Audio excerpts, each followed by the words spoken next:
নমস্কাৰ Assamese education YouTube চেনেলটোলৈ আপোনালোক সকলোকে স্বাগতম জনাইছোঁ। আজি আচলতে এইটো ভিডিঅ'ত আমি আলোচনা কৰিম কেইবাটাও কুৱেশ্যনৰ answer. So one liner question হয়। সো আপোনালোকে যদি আসামিজ এডুকেশ্যন ইউটিউব চেনেলটো চাই ভাল পায় তেতিয়াহ'লে চেনেলটো ছাবস্ক্ৰাইব কৰিব নাপাহৰিব। আহিবলগীয়া সকলো ধৰণৰ কম্পিটিটিভ এক্সামৰ কাৰণে ইম্পৰ্টেণ্ট হয়।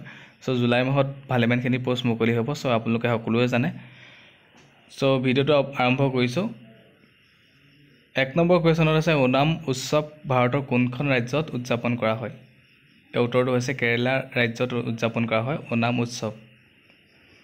2 নম্বৰ কুৱেশ্যনত আছে সাগা দাৱা উৎসৱ কোনখন ৰাজ্যত পালন কৰা হয়? সাগা দাৱা উৎসৱ পালন কৰা হয় ছিকিম ৰাজ্যত পালন কৰা হয়। নেক্সট কুৱেশ্যন ছানবাৰ্ণ ফেষ্টিভেল ক'ত পালন কৰা হয়? ছানবাৰ্ণ ফেষ্টিভেল পালন কৰা হয় গোৱাত পালন কৰা হয়। কুৱেশ্যন নম্বৰ 4 পুষ্কৰ মেলা ভাৰতৰ কোনখন ৰাজ্যত অনুষ্ঠিত হয়?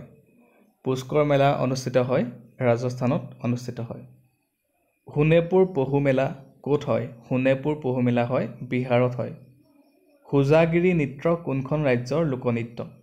হোজাগিৰি নৃত্য হৈছে ত্ৰিপুৰা ৰাজ্যৰ লোকনৃত্য।